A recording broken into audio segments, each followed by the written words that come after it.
The Cayman Connection Yard. The Cayman Connection Yard, welcome, welcome.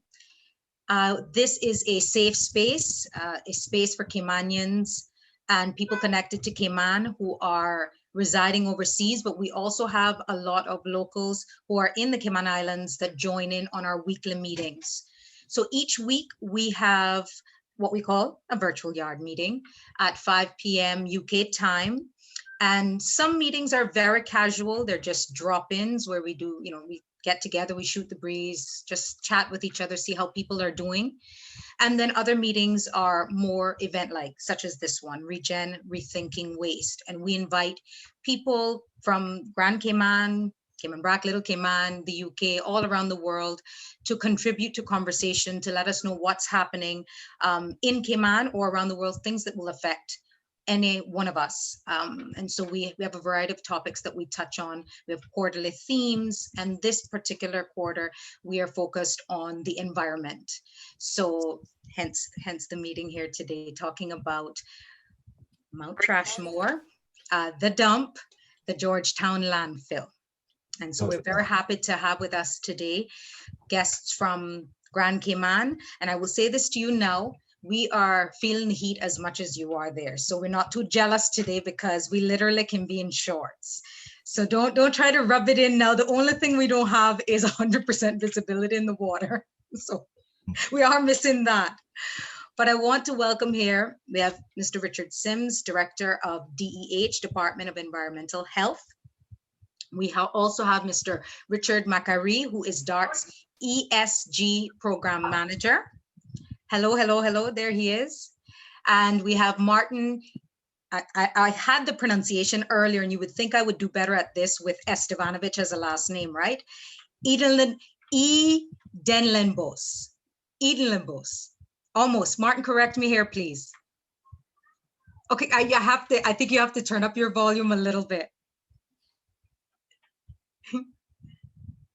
Edenlenbos. Edenlenbos. Okay. Martin, while he gets his microphone there, he is DART's Engineering Coordinator of Solid Waste Management.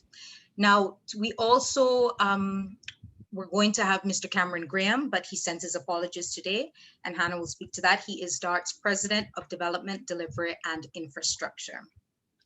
So we'll hear from our panel. Hannah will lead the discussion. Hannah Reid is the Public Relations Manager for DART, and they will also be sharing a video with us towards the end of our conversation. So this will be about an hour. It might go over a little, and we invite everyone to please put questions in the chat, or if you would rather ask the question live, by all means, you can raise your hand and we will come to you. You can raise your hand like this, or you can raise the digital hand, and we will certainly have you ask your question if something spurs you in the moment. So I want to say thank you once again to everyone for coming out, our panel, as well as our Cayman Connection members, and we will see a few others join the conversation probably at a later point. So turning it over to Hannah Reid now. Thank you, Hannah. Thanks, Rita, and thank you everybody who's joining us this evening. We really appreciate it. We've been doing quite a few of these public information meetings as part of the official environmental impact assessment for the project, but we are always welcome questions, welcome the opportunity to speak about the project. And it being a true public-private partnership, we're delighted that, Mr. Richard Sims, Director of the Department of Environmental Health, can also join us to speak to the current and future operations of the Department of Environmental Health and the role that that department will play. We may or may not be joined by Ms. Nellie Pucci, the Acting Chief Officer for the Ministry of Health and Wellness, which also plays a very important role in this project, both in the past and going forward. In terms of DART and ReGen, which the project is now known, a much nicer shift, I think, from the integrated solid waste management system. A little bit shorter, a little bit easier to understand, hopefully. ReGen is the name of the 9 facilities that will form the future of solid waste management in the Cayman Islands.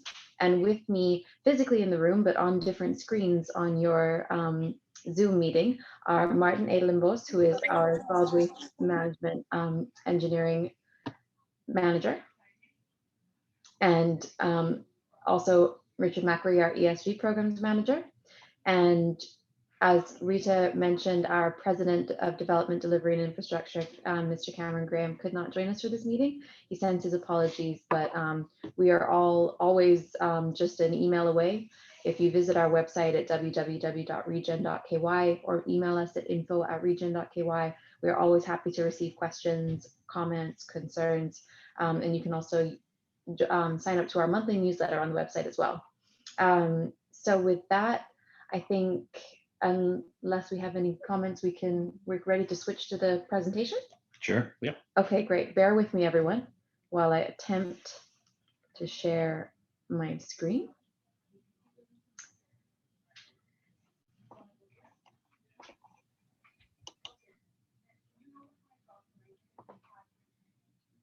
Okay, it's all good, Rita? Perfect. I can see it. Okay, great. Richard, over to you. Thank you, Hannah. And once again, welcome everybody. Thanks for joining us this evening. So ReGen, as Hannah mentioned, we've got a new name for the project, and there's a lot of time and effort and thought has gone into that. It really is being developed to hopefully inspire the Caymanian community to start rethinking about waste, and certainly infrastructure and development really is being designed and development not just predicated against a number of years of history in getting to this point, but also promoting that sustainable future for the island and how we hope this infrastructure can support that. So the name in itself is meant to capture a number of key aspects of waste: the reduce, reuse, recycling side of things, the regeneration of an old site, the energy generation that the energy from waste facility will be producing. So we believe that it really captures a lot of the key elements of the project, and hopefully something that the Caymanian community can harness against. So what is it? Well, it's really in development to support our cleaner, greener Cayman Islands. And we very much hope that it'll have the ability to do that. It's supporting the capping and closure of Mount Trashmore as Rita mentioned, a long time serving legacy facility that requires improvement, remediation, and a change of way of thinking about how we manage our waste. It's unique in the sense that it will be the Cayman Islands government. It'll be the first public-private partnership in the true sense, and that's come about through a procurement process in which DART has become the preferred partner and subsequently signed the project agreement earlier in the year. And that in itself provides opportunity for infrastructure delivery expediently, and in collaboration with the government, make sure that it supports not just the existing waste management strategy, but any ongoing or future strategies that are required for that sustainable waste management process. In real terms, DART will be designing, building and financing the infrastructure as well as maintaining the new waste infrastructure. So that means the provision of the capital to actually build this new waste infrastructure, which is due to be located just at the southern end of the existing George Town Landfill. And from an operational perspective, it's a great outcome whereby DART will be managing some aspects of the infrastructure, but DEH will also have the opportunity for retraining and the repurposing of equipment, staff, and their existing experience on the landfill to some of the new infrastructure that's being developed in support of their existing operations. Importantly, it also includes the remediation of the existing landfill, and certainly we understand that aspect probably has generated as many questions and concerns and thoughts from the Caymanian community as the new infrastructure has, and that was certainly borne out through the public consultation process on the draft terms of reference, which we completed a few weeks back. Thanks, Hannah. So a little bit of background, and most of you will probably have an understanding of this. The existing landfill has been in operation since the 1970s, and I loosely call it a landfill because in the early days it was a patch of land that was identified to receive waste, and that's essentially how it started. It's a dilute and disperse facility, whereby waste is placed on the ground and accumulates over time. And we've now got to a position that we have a mound that's about 90 feet above sea level, and rapidly running out of space. Existing landfilling practice of this nature are really being reduced and minimized throughout the globe. And certainly from a Cayman perspective with regards to protection of human health and the environment, it was considered that George Town Landfill in its current form needed to be revised, changed for a number of reasons, not just for the environmental performance, but also with respect to the space available for continuation of landfilling practices. The new infrastructure is being developed to obviously minimize landfill, but also to help support community development across the waste hierarchy and the infrastructure required to do that.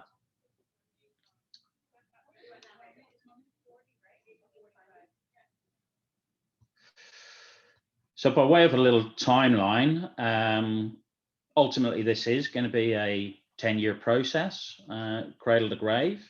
The process started in 2014 when the government started to consult on what new waste management practices should be and what the solutions might look like. There has been a series of public consultation exercises, but the crunch point really came through the National Solid Waste Management Strategy and the supplementary outline business case that were developed in 2016. Those documents identified really the future structure and infrastructure requirements. And from a business case perspective, it supported the methodology by which the procurement could be undertaken and a suitable partner formed, including the PPP structure. We stepped forward a few years where there's been levels of refinement, the procurement process in its own right. In 2017, DART were announced as the preferred bidder, and an interim period then over the last couple of years whereby those contractual documents and design documents were given further consideration. I must point out the contract as a PPP contract is utilising a UK contract methodology, which has been brought out of the Waste Infrastructure Development Programme. So it's a WIDIP style contract. So whilst it wasn't starting from scratch, it has had to be modified to support Cayman's policy, legislative and infrastructure requirements. In 2020, a number of early works agreements were signed, which supported the commencement of remediation of the George Town landfill. And certainly anybody who's been back on island in recent months, certainly this year, will have seen some significant changes in actually the visual aspect of the landfill with regards to the cover material that's been placed on that, and the almost immediate environmental improvements and visual aspect improvements that has delivered. As I mentioned, the project agreement was signed earlier this year, and on the back of that, that really did trigger us, allowed to move forward with the draft terms of reference and the public consultation of that, which is now rolling into the environmental impact assessment. I should say that the public consultation on island with the draft TOR went exceptionally well. In general terms, we're very, very happy with the feedback that we've received from the community and their understanding of the project. Of course, it's new, it's the development of the new infrastructure, and particularly infrastructure like energy from waste, requires a level education and understanding for the community. So through a series of talks like these, as well as the official terms of reference consultation meetings, we really have tried to go above the minimum base policy requirements and expand that out so the community is best informed as they can be. We're now into that process and just about to commence the official EIA, which is a very robust environmental and social impact assessment on the project. And there'll be further consultation at the end of that process to the public, just so they've got a clear understanding and have the opportunity to raise any further questions or concerns. And then it's very much into, on the assumption that everything moves forward on that basis, we're into a ramp up of construction and ultimately facilities coming online from 2024. Thanks, Anna. So with regards to the existing George Town Landfill facility itself and current operations, well, you'll see there the main mound covered in 2020, that initial capping layer, which does form part of the ultimate capping layer. So we're not undertaking work that's going to be lost in the future or requires further remediation. The capping will continue on top of this. We're currently undertaking the preparation and placement of that regulating or initial capping layer on the area known as the southern haunch, which can be identified in the area surrounded by the thick green line. And the transition from that area from a tipping perspective happened at the end of June, beginning of July, and waste is now being tipped in the area surrounded by the block red line. And really commencing at the northern end of that and providing tipping availability essentially during the entire EIA process and the construction of the facilities. So waste will be tipped in this area basically until the new ReGen facilities are commissioned and come online. Another key aspect on the site is obviously over time there's been a significant volume of legacy metals and in particular ELVs or end-of-life vehicles on the site. There are 2 contracts in place to manage that. We have commissioned a contractor that is going to specifically deal with the legacy end-of-life vehicles and metals, principally identified in the site surrounded by the light blue line. And that's essentially a 2-year program of work where the end-of-life vehicles will be depolluted, they will be crushed, processed, and exported for recycling. But in the meantime, we also, business as usual continues. So we have a separate contractor that's set up and bringing new equipment on island to deal with the still significant amount of end-of-life vehicles that arrive at this site on a daily and weekly basis. There are some policy limitations at the moment put in place by DEH to manage and control that, which is appropriate from both an environmental and safety perspective. So that operator will continue or has commenced operations and will continue with his operations right the way through both the remediation and into the ReGen operational contract period.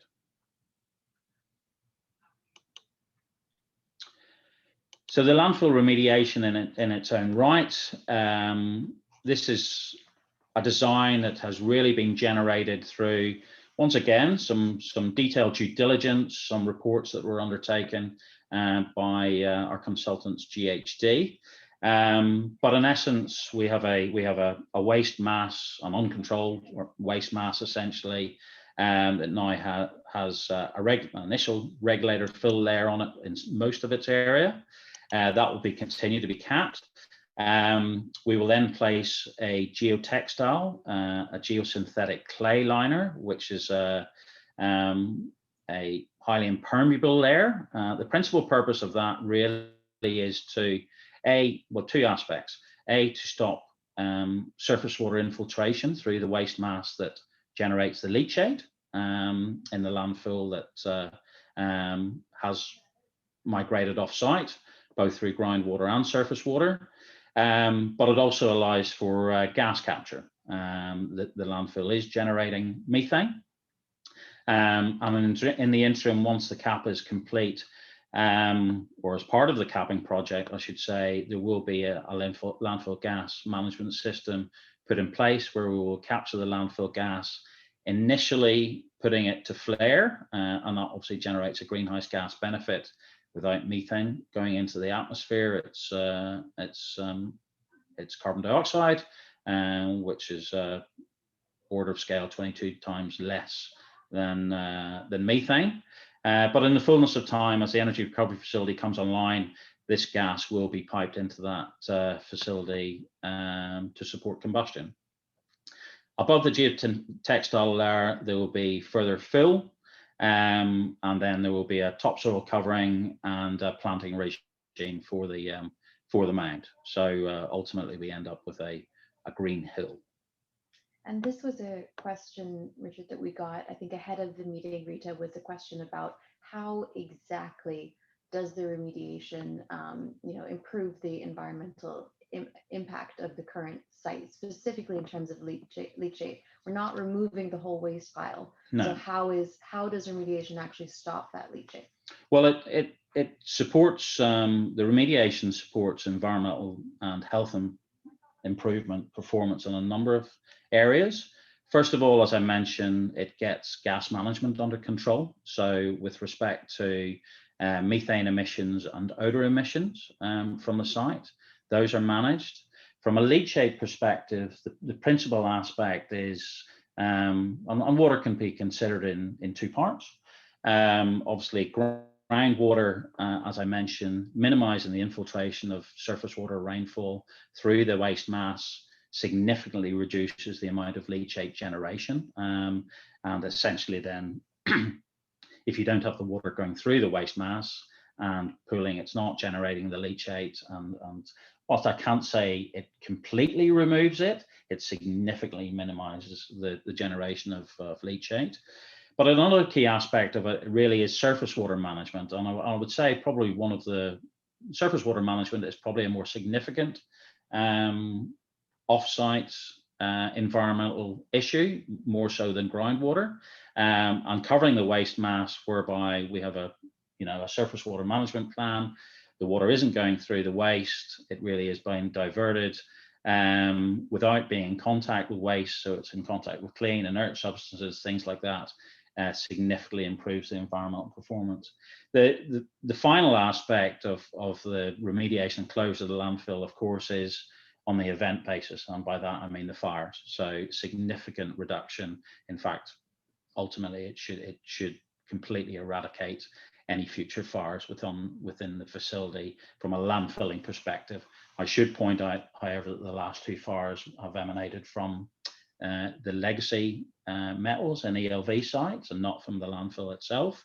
And so processes and protocols are being put into place to make sure that those contractors are depolluting carefully, handling vehicles carefully, minimizing sparks and any kind of ruptured fuel tanks, things like that. So those materials such as fuel, diesel, batteries, catalytic converters, and other oils and materials are taken out of the vehicles prior to any kind of crushing or further processing.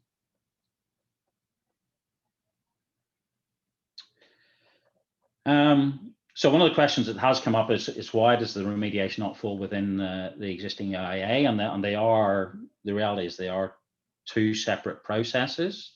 The EIA, as laid out by the National Conservation Council and the Conservation Act, is a focus on environmental impacts for new infrastructure and new facilities, which is why the EIA commencing now is absolutely focused on the new ReGen infrastructure. That said, the ultimate remediation and design of the landfill has been predicated against significant research and studies that have been undertaken in the landfill and its environmental and human health impact. Those really have generated some very significant conclusions to inform the design and remediation process, and indeed options that went through consultation with government, and are available on the ReGen website, review as the risk-based assessment and the remediations options report. Now they are, I must say, they are quite technical reports for anybody who wants to get into them, but the details are certainly there and give a good understanding as I guess, with regards to the process flow and how we've got to this point of, first of all, understanding what our problem is, what's the best options to fix the problem, and now moving into the design and actual remediation itself of the landfill. I think we've gone into quite a bit of detail already. We have. I will note that the ReGen website is still a work in progress, that we are continuing to add information to, change the design. So we're looking to add a central place for all of the documents and reports that are part of this project and that will continue to be produced by this project. The information that Richard was just talking about is available. If you go to our news section, you'll see an article that says the science behind remediation, and that's where you'll find more of these details and the links to both reports. So transitioning to the new infrastructure, the ReGen infrastructure, and what it includes. Well, first of all, given landfill capacity and the intention of this infrastructure to support the waste hierarchy, we really have pitched the target quite high with regards to the ambition to divert up to 95% of waste from landfill. So I think that in itself kind of generates a clear intent of the project. You'll see that there are 9 elements of integrated waste infrastructure. The energy recovery facility is, of course, the largest element of that. And I should point out what on this slide, the differentiation in colors really is the white ones will be operated by DART staff, and the ones in grey, shaded in grey, will be operated by DEH staff. So the energy recovery facility, we actually cover this in the slides following, so I won't go into a lot of that for now. The bottom ash processing, any industrial process does generate a byproduct, including energy from waste. And one of those byproducts is, from an EFW perspective, is bottom ash. Bottom ash is a largely inert material. It is the ash, it's the burnout material from the combustion process, but it also contains materials that have a future recycling capability, principally in the form of metals and steel and aluminium. So that processing aspect allows us to pull out the metals that can be collated, compacted, and sent for overseas recycling. And the bottom ash itself actually is a product that can be utilized as an aggregate, or typically as a secondary aggregate. So there is an opportunity for that material to be used in things like road construction as a road-based material. And certainly that would be the intent, to work with government and the NRA to develop processes and protocols to allow that material to be used as an aggregate, as opposed to utilizing primary aggregate quarry-based material. Construction demolition waste, a significant proportion of waste generated on the island, and certainly currently with the amount of development that's happening, does generate a large proportion of waste. A lot of that waste is recycling. I've certainly had recent discussions with Mr. Sims and DEH around the opportunities and the process flow of looking to manage construction demolition waste right from the site. The infrastructure will allow us to separate that material, and typically that includes your bricks and your concrete and those sorts of materials, which of course can be crushed and used as a secondary aggregate. Your steel, your aluminium, old window frames, timber, and some higher value materials such as copper wiring and things like that as well. So it really allows us to separate and segregate those materials that typically currently would end up in a landfill and certainly have a beneficial use. up and up further up the waste hierarchy. The residual waste landfill, that landfill is always going to be an essential part of integrated waste infrastructure. I know it might seem odd that I've just said we're looking to divert 95% of waste from landfill, but the reality is we need to have capacity, first and foremost, for the other byproduct that's generated for the energy recovery facility, which is a fly ash, and that material really is generated through the air pollution control system. This facility will be operated to international best practice, and we're actually utilizing the EU's Industrial Emission Directive and standards. So, but it does generate a byproduct in the form of fly ash, which will be encapsulated or mixed with concrete in a closed circuit process, and that material will then be placed in the residual waste landfill. The fly ash itself can be considered as a hazardous waste.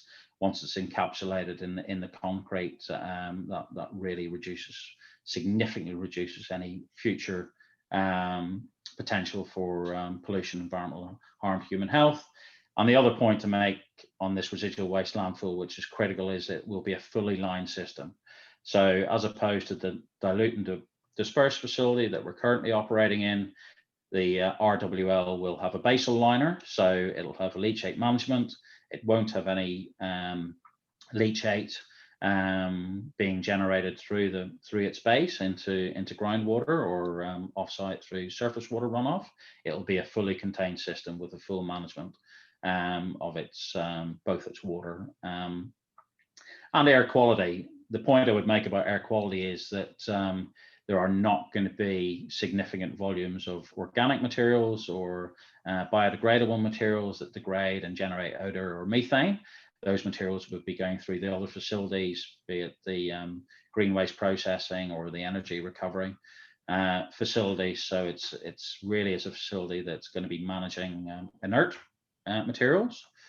The only aside from that is that any downtime that we have from the energy recovery facility, the RWL does provide us with capacity for interim storage of waste. If the EFW bunker gets to a point of capacity, or indeed we have to manage events such as hurricanes, which can generate significant volumes of waste in a very short period of time. So it supports DEH and contractors out in the ground, removing waste from the streets, households, etc., and having a safe place to put it for interim storage to support future processing through the other facilities. The end of life vehicle and scrap metal, I think I've already talked through that. As I said, that material, once it gets processed, will be exported for recycling to international facilities. The materials recovery facility allows for the increase in management of more typical, I would say, household waste recyclables. So your plastics, card, paper, glass bottles. It has a design capacity that can be increased in alignment with DEH operations and any future residential or commercial waste operations that they would propose. Green waste processing, there's two main elements of that. One is as a mulching operation, really to manage the kind of more fibrous green waste materials, which there are significant volumes of on the island. But there will also be windrow composting for more typical green waste, garden waste type products. We would also hope to close the loop on this. So it's all very well collecting, generating, processing these products and coming up with a product. But a big aspect of this really is about developing markets, supporting agriculture on the island, soil improvement aspects. So there's a number of these where the infrastructure really is designed to support a transition away from a linear economy, a purchase, use, dispose, to a more circular economy whereby materials can be used, processed, managed, repurposed, and reused or put back into the community. Household waste recycling, well, any of you that have been to the dump will have seen the facility towards the entrance with the large skips. This will be an expansion of that facility. There will be opportunities for better segregation of waste and large household items coming into that facility for the community and for reuse and repurposing.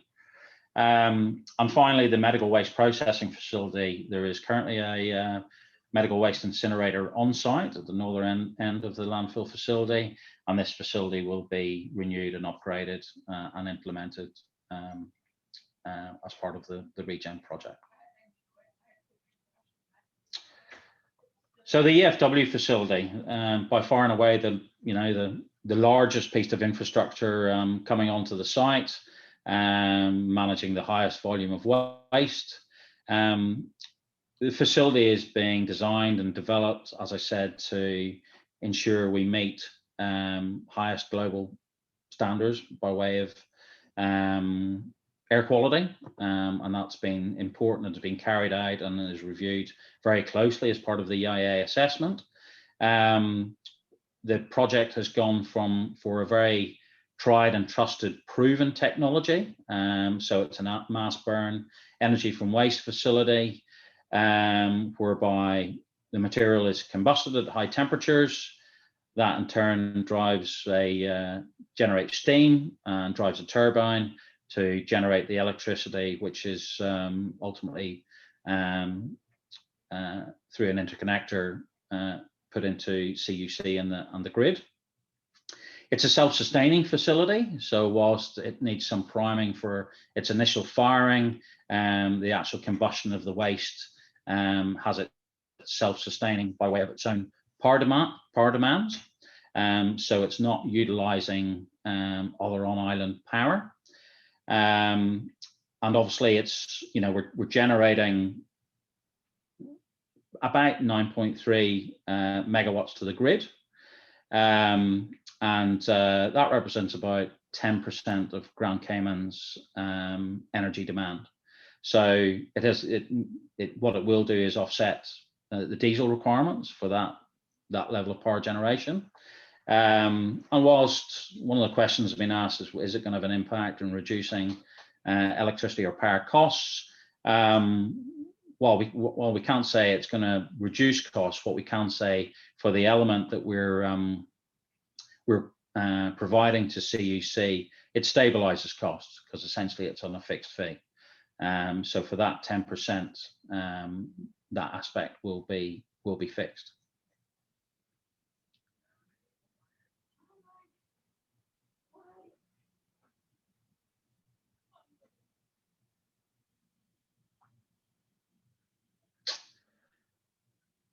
So why are we doing it? Well, part of it is policy and legislation. As I said, the National Solid Waste Management Strategy was a key driver for this infrastructure. I think the bigger picture really is about the development of sustainable waste management for the islands, and really future-proofing waste management and generating the opportunities for people to rethink how they manage waste. It really does provide a great foundation for that. This infrastructure and everything that will follow on by way of education programs and support programs and DEH's operations are predicated against the international waste hierarchy of reduce, reuse, recycle, recover and dispose.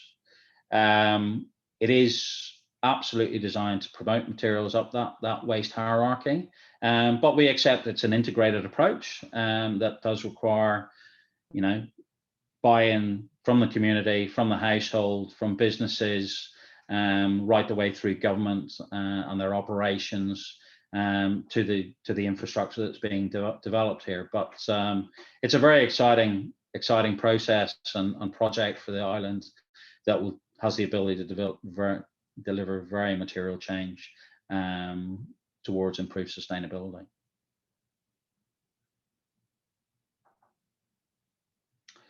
I feel like I've covered most of these anyway, and this is on the website, but it really does just highlight the key aspects of the project.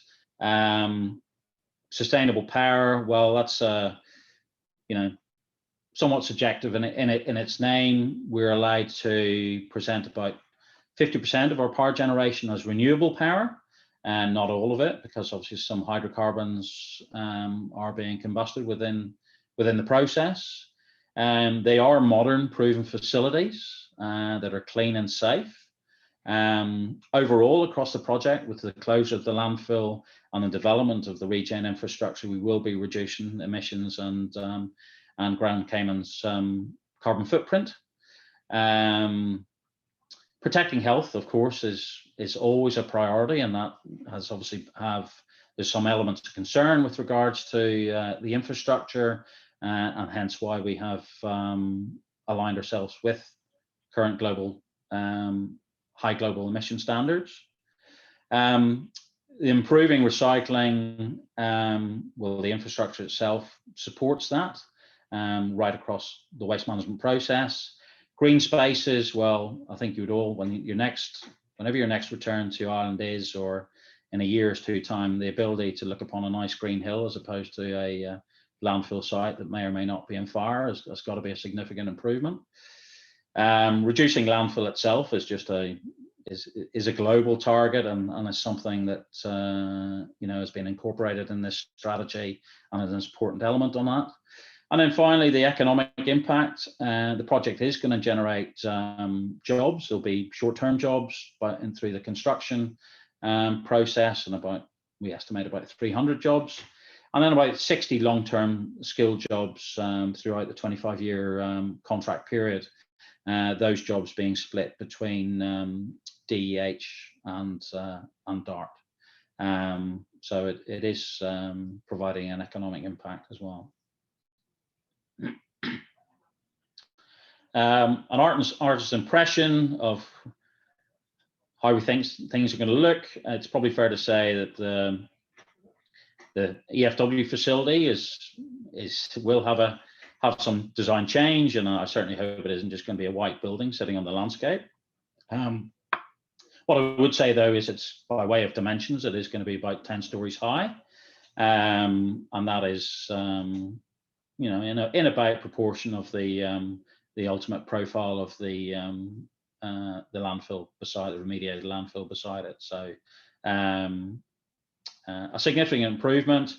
Obviously, the ReGen facility does sit within a current industrial zone, but of course will be significantly higher than any of its neighbours. But we will look through the visual impact assessment, look to do our best to blend it into the surrounding environment.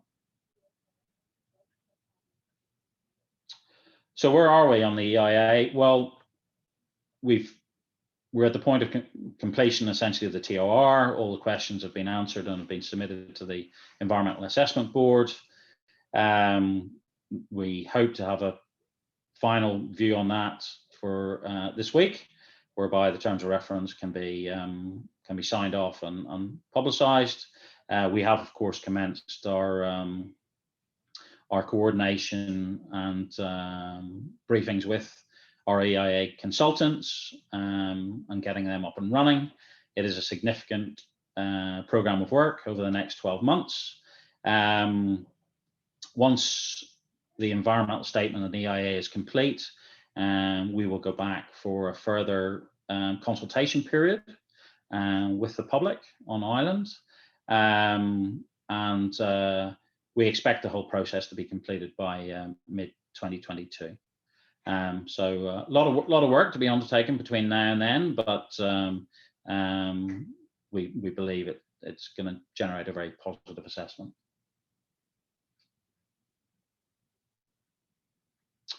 By way of the sister islands, there is a greener future ahead. They have currently been removed from the EIA, as DEH will continue to manage operations there. Ultimately, the proposal for the sister islands is that the existing landfills will be closed, capped, and remediated in the same way as the George Town Landfill. Recycling will be expanded on island where possible, and ultimately waste will be properly contained and shipped to Grand Cayman for processing through the ReGen infrastructure. You may or may not have seen these images in the Compass or other media outlets, but we've now had 3 barges depart with principally end-of-life vehicles and scrap metal from the legacy waste site. About 7,000 short tons of scrap cars. We don't currently have another barge scheduled, but certainly the contractor on site dealing with the legacy waste will be bringing in other barge, and as that stockpile is reduced, as I mentioned, the contract has been awarded and mobilization is due to commence next month, with that entire legacy stockpile drawn down and a clear site being available by 2023, hopefully Q2 2023. And that's it. Thank you. Thank you. Right, back out. Thank you so much, Hannah. I'm just looking in the chat here now. The first question was answered in the presentation, and you brought it up earlier. We put it in the chat also, but I haven't seen any other questions. However, Kimberly has her hand raised. And Kimberly, if you want to put something in the chat, we can have that answered for you. I'm going to post the, what I'm going to do, Rita, is post the video of the energy recovery facility that I think everyone, once they listen to it, will recognize the voice of our wonderful narrator. They just might. So I'll post the link so everyone can watch it on our YouTube page. Not a problem at all. So Kimberly is just saying she wanted to know when the project, because she had to step out she's actually at work. What is the estimated time frame for completion of the project? There's Kimberly. Sure. The current completion time with regards to the EIA moving through construction and full commissioning is now running into, we'd hoped it would be end of 2024, but we're now running into 2025. Thank you. Anyone else have any questions? You can ask them live as well, or if you prefer, you put it in the chat. Hannah's also placed a link in the chat. This is how the energy recovery facility works. So there's a video here. I had the pleasure of voicing this. So this explains a little bit about how things happen from start to finish. And it's a lot more, I think it's quite digestible, right? Right. Let's see, Cayman connection. Oh, here we go. Here's another one. What does, quote unquote, putting it into flare mean? Is that simply fire, i.e. burning the case first phase as mentioned? Gas, not case? Oh, I see. Burning the gas first phase as mentioned. So what does putting it into flare mean? Well, that's exactly right. It really is. It's a network of pipes whereby the gas is drawn out of either the landfill and it's aggregated to a flare essentially, so the methane is burnt. That's it. That's an enclosed flare. So that's exactly what it is. Wonderful. Well, I have a question until someone else is ready to. I have several questions and I might not be able to ask all of them today. But you were speaking about a linear economy, and then we were speaking a bit about a circular economy. And I posed a question to Mr. Sims about recycling, picking up recycling from people's homes. And it all kind of comes together, the public education campaign, the recycling at home, and how it all fits in so that we, from start to finish, people are educated about reducing, reusing, recycling, but also are accommodated in such a way that they can do these things fairly easily. It's one of the things that I find very difficult at home, that, you know, some of us might wash all of our containers out and buy the containers to recycle in, but, you know, my next door neighbor doesn't see, you know, it as a convenient thing because they have to go and walk if they don't have a vehicle and try to then take these bags of trash to the nearest site, which isn't usually very close to them. So Mr. Sims was mentioning that it would take about, I mean, up to 5 years, and they were going to do a pilot. I'm just wondering, what is the major challenge? Why does it take this long to get us going? And forgive my ignorance, it's just I see Cayman is such a small place. The sister islands is even smaller. Why a program can't be implemented much more quickly with everyone on board? In other words, if we all came together, we did the public education campaign, we got all the right entities, you know, together, and what is the holdup? What are the challenges? Anyone can answer really, or multiple people. Just trying to understand what holds us up. Well, let me tell you, so what is some of the main challenges is simply resources, right? One, you need the proper equipment, because the type of stuff that you collect with that are recyclables, you don't use the regular ordinary garbage truck for that, so you need specific units to collect those. The thing is, what we're going to do in our pilot program is that we're going to actually be supplying the bins. So, and what you can appreciate in some areas where you just give somebody an extra bin, they'll go, oh, thank you for an extra garbage bin, and throw their regular stuff in it. So you have to train them in such a way that they understand that this bin is for recycling purpose only. You know, because then if you start to put your regular waste and other things in it, it then poses a challenge for us. That means we have to now take it and separate it out again. You know, so there's a lot has to go into it, because we can appreciate that in some neighborhoods, how Cayman is set up. In some neighborhoods, you can put bins in and they get it, and it's you don't have to speak twice about that. But then there are others that's going to be quite a challenge, right? Of course. So, but we understand that we have to get into the schools to talk to the kids so they can actually get to because once you get to the kids, they'll get to the parents, right? And so they'll learn to sort all of these things at home. And once we come around, then we'll have days, special days, then when we do those collections separately from your regular collections.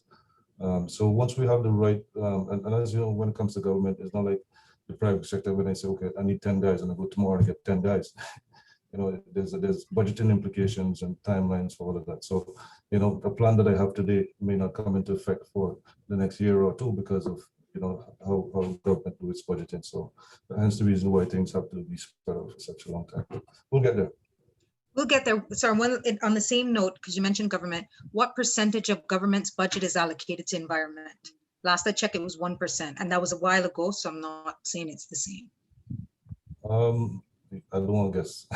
Okay, that might be something that, you know, what we could affect change quicker if perhaps we spent a little less on defense and a little more in environment. But that's just my I want to say it's 5%. No, it's as well. We can take that question to Ms. Nelly, to the ministry. I think there is an upcoming budget cycle. The strategic policy statement was just released, so we could take that question to the ministry and see if there's an answer for that. Yeah, those will all be new figures with the new administration, the new government, and the new strategic policy. So and I pray it's higher than that. Just because we just have such a treasure, we have such beautiful islands.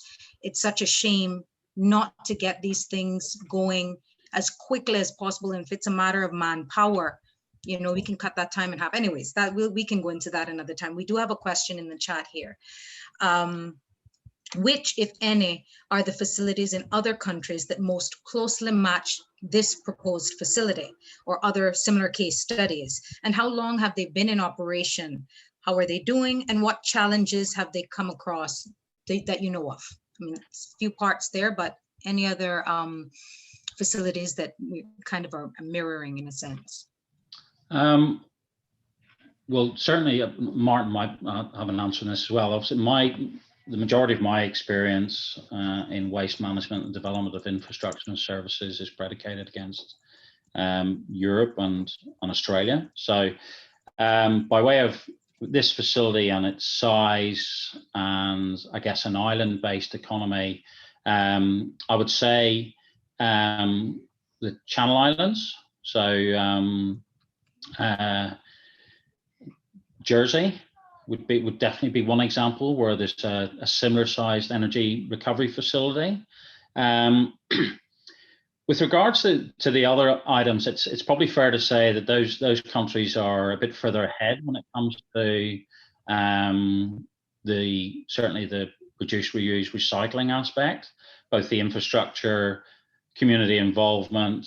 Of course, a lot of them will have a tax basis or a council tax basis for the delivery of these services. So, integrated waste infrastructure is very, very common throughout the world. There's nothing we're doing in these facilities is reinventing the wheel.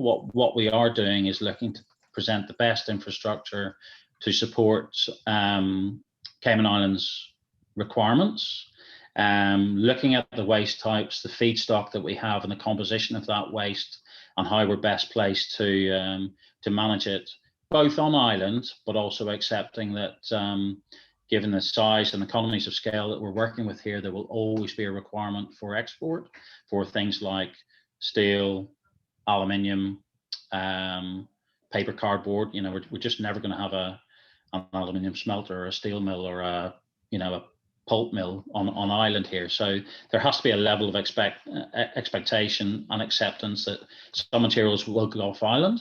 And some of that also then derives a cost-benefit analysis with regards to what is the best purpose of that material and its carbon footprint.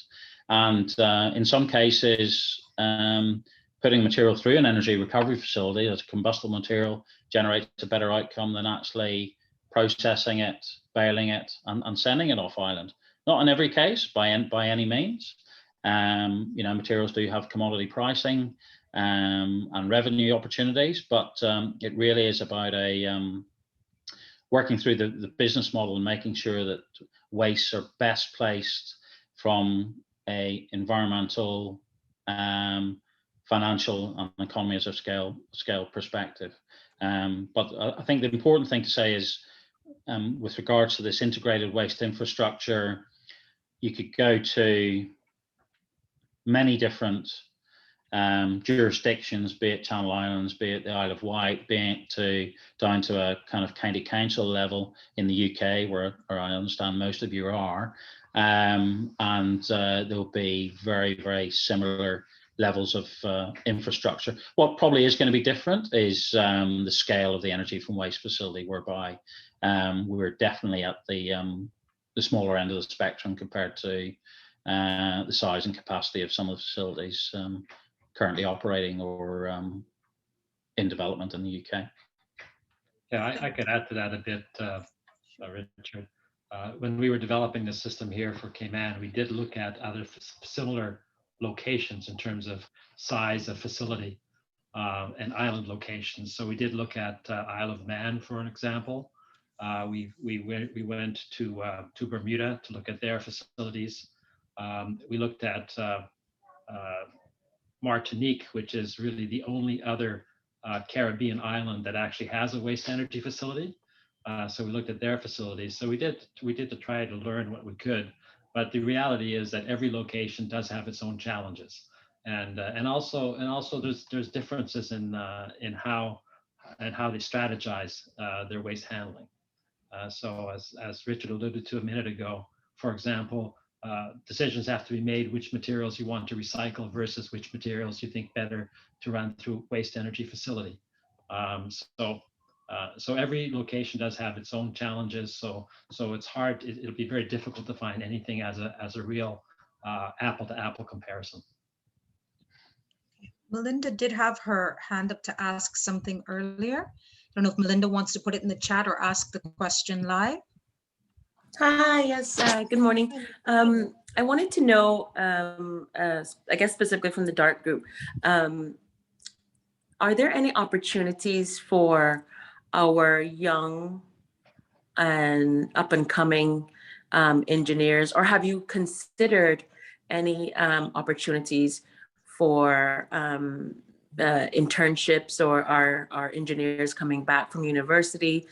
Because obviously this is a huge and a very unique project to the island, probably one we won't see again. This would be a great opportunity for them to get some of that experience under their belt working with the DART group in that type of environment. Just a thought, just throwing it out there if it's anything you may have considered. Yeah, great question, Melinda. And the answer is yes. It's probably fair to say it's in early consideration, but there's certainly been discussions right even in kind of starting now of how we can, you know, through the environmental impact assessment, how we can integrate some of that and generate opportunities maybe for the, even at the older school kid level, to get involved with some of the, an understanding of some of the monitoring requirements and the technical assessment side of things.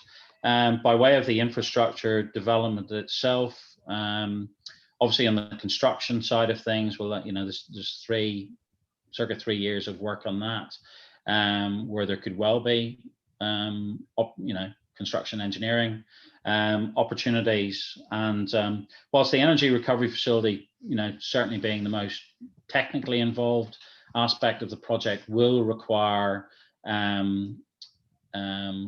fairly long-standing existing expertise to come in and operate it, and that's part of the contract process. There's certainly an intent there that future opportunities in the running and management of those facilities and the training that goes along with that will support you know, longer term Caymanian jobs for young engineers and people that want to be involved with the project.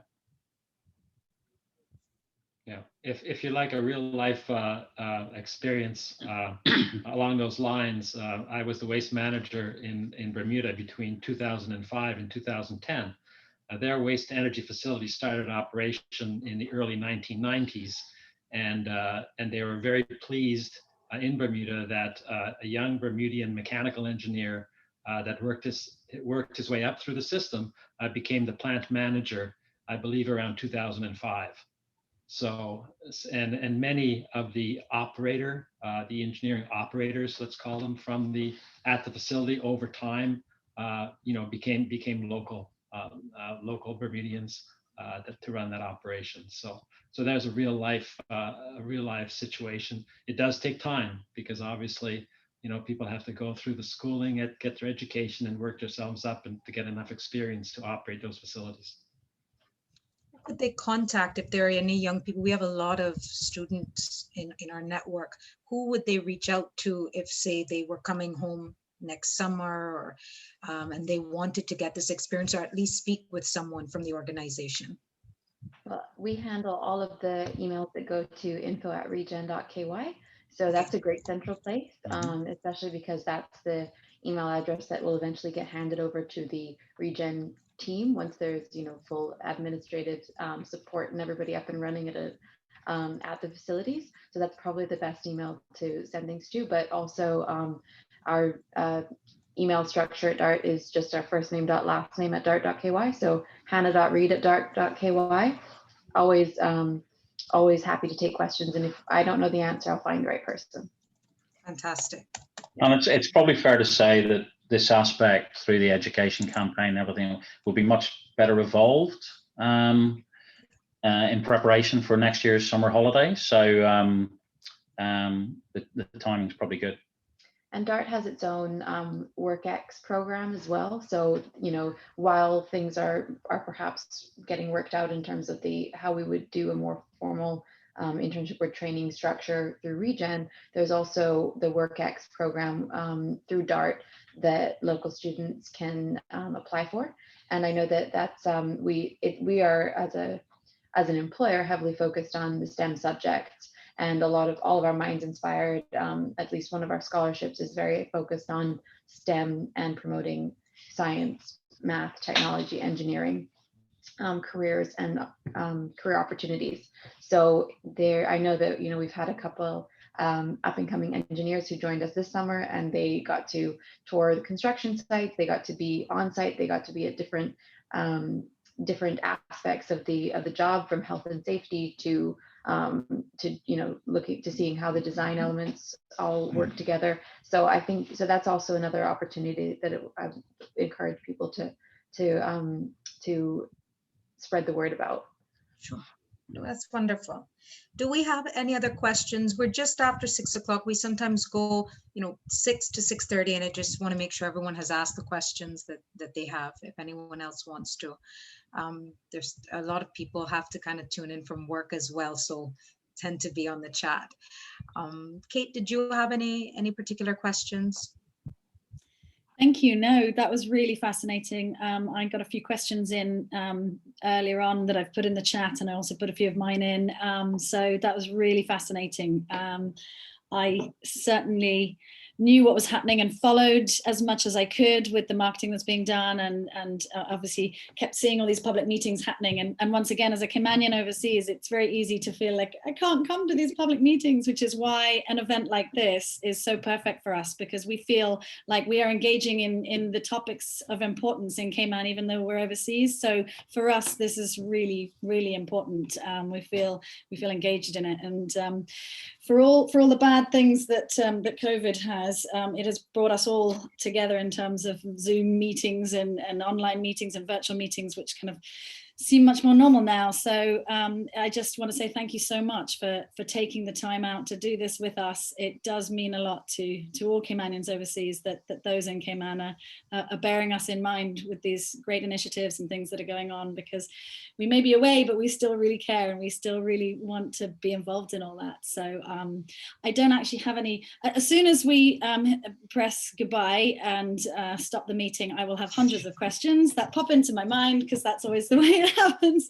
But I know I can get in touch with you, and I'm really glad we've touched on not just the technical aspects, but also the aspects of the benefits to Cayman and on a social development point of view, and also the education point of view and the interns, and it's just been amazing. So I just want to say thank you all so very much. And if any of you have any questions about Cayman Connection, or want to get involved in any other way, or think of other things that you want to share out to our network and our membership, obviously for these calls we get whoever can make it based on their own schedules, but we also do other formal events, and we have other marketing channels.